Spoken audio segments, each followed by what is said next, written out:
En tout cas, il y a deux grandes questions ce soir qui se posent. Est-ce que c'est à Twitter et à Facebook de décider des limites, finalement, de la liberté d'expression?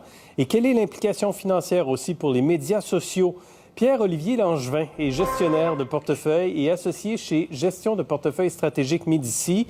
Et Mélanie Millette est professeure au département de communication sociale et publique à l'UQAM. Bonsoir à vous deux. Bonsoir. Bonsoir. Mélanie Millette, d'abord, est-ce que les réseaux sociaux ont raison d'agir comme ils agissent? Ben, en fait, si c'est pas les réseaux sociaux qui s'en chargent, qui sait, hein? L'Internet domestique est arrivé au Québec et au Canada environ en 1996. Donc, je veux bien qu'il y ait un petit temps de réaction qui est nécessaire de la part des gouvernements, mais ça fait quand même un moment Oui. qu'on compose avec l'Internet. Avec maintenant les médias sociaux comme tels, c'est depuis au moins 2005-2007. Donc, malheureusement, nos gouvernements ont failli à encadrer ces entreprises-là. Donc, oui, effectivement, c'est à eux de le faire en ce moment parce que malheureusement, les gouvernements ne l'ont pas fait. Et puis, il y a vraiment un momentum en ce moment. Hein. Je veux dire, ça fait des années que Donald Trump attise la haine.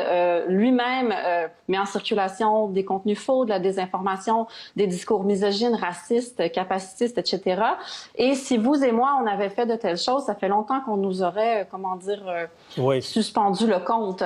Donc, en ce moment, c'est quand même qu'il est en fin de mandat et que là, on a vu de manière extrêmement flagrante à quel point ces discours haineux et la normalisation de ces discours haineux est problématique et ça mène à des violences réelles, directes, physiques et à la mort de personnes. Absolument, et ça a pris donc ces événements extrêmement dramatiques pour arriver finalement à la suspension de son compte. C'est un geste quand même important, Pierre-Olivier Langevin, que de suspendre des comptes, de suspendre des plateformes également, dans le cas de Google et d'Amazon pour la plateforme Parler. Est-ce que ça aura un effet financier négatif pour les géants du Web, ce qui se passe? Fort probablement que non. Puis j'utiliserai l'histoire pour vous le rappeler. Revenons en 2018, lorsque le scandale de Cambridge Analytica a frappé Facebook. À ce moment-là, c'était quand même sérieux, là. Les accusations qui ont finalement été vraies, là. On parle de vol de données sans consentement explicite avec des étrangers qui auraient interféré dans le processus électoral, donc quand même très sérieux. Et pourtant, Facebook, depuis ce temps-là, sur 3 ans, a doublé ses revenus et a essentiellement augmenté de 30 % son nombre d'utilisateurs quotidiens à 1,8 milliard. Alors, tu sais, faut regarder, finalement, les médias sociaux, il y a deux aspects. Il y a les utilisateurs et il y a les publicitaires. Les publicitaires, ils veulent annoncer sans grande polémique, veulent pas être accolés à des discours haineux ou qui incitent à la violence, alors que les utilisateurs, c'est vraiment le perron d'église moderne, là, surtout en pandémie comme en ce moment où les relations humaines sont difficiles à avoir là, en personne. Alors ces gens-là ont un besoin au niveau social et c'est très difficile de se passer des réseaux sociaux lorsque, par exemple, toute votre famille se trouve sur un même réseau.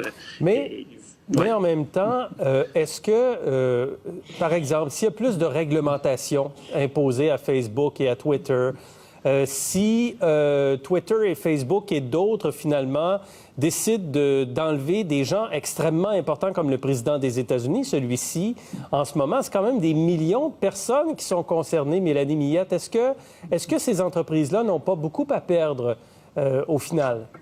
Oui, et je pense que la décision qui survient maintenant dans plusieurs de ces entreprises-là qu'on appelle des big tech ou des GAFAM témoigne de ça. Ce sont des entreprises, hein, ce sont des entités privées dont le but principal est de faire du profit.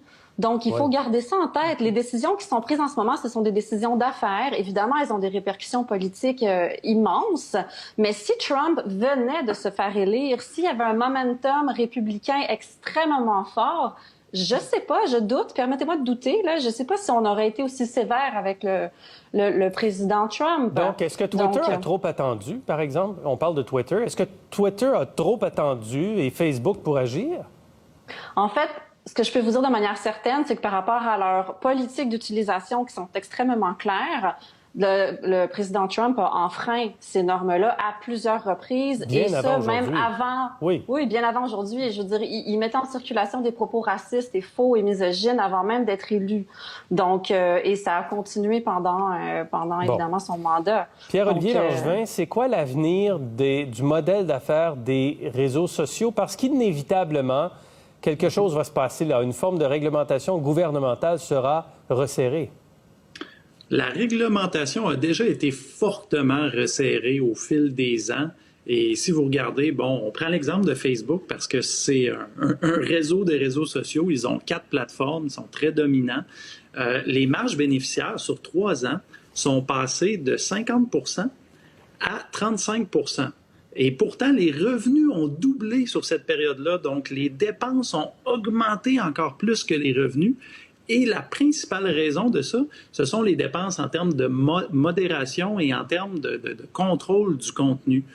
Et vous savez, c'est un peu contre-intuitif parce que les régulateurs en ce moment cherchent à déloger les monopoles que sont Google, Facebook, Apple, etc. On peut tous les nommer.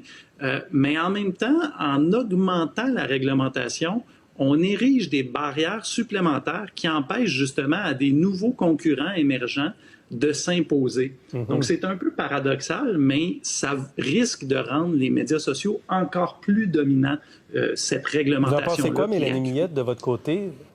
Ben, c'est un excellent point. En même temps, il y a clairement une logique là, de monopole qui est en place et qu'il faut démanteler. Je veux dire, sinon, il y a un immense problème. On remet la régulation des discours, incluant maintenant les discours des élus, entre les mains d'une poignée de milliardaires qui sont très souvent des hommes blancs en position de privilège et des États-Unis, donc des personnes aux États-Unis, de réguler la liberté de discours chez nous, ici au Québec, au Canada, en Europe, etc. Donc, c'est un immense problème. Et par rapport à la gouvernance, donc aux États qui sont un peu lents à réguler, la loi gouvernementale américaine qui encadre la propagande, elle date de 1948, c'est le Smith-Mundt Act. Donc, on peut bien penser que c'est un cadre législatif que s'il avait été mis à jour, oui, il aurait pu encadrer Trump. Quand Trump a décidé de son propre chef de continuer à utiliser son compte personnel, il n'a pas utilisé le compte Twitter POTUS. Et malheureusement, les régulations n'étaient pas en place. Donc, on est en retard. Et là, franchement, on a payé le prix. Mélanie Millette, merci. Et Pierre-Olivier Langevin également. C'était très intéressant. Merci beaucoup à vous deux.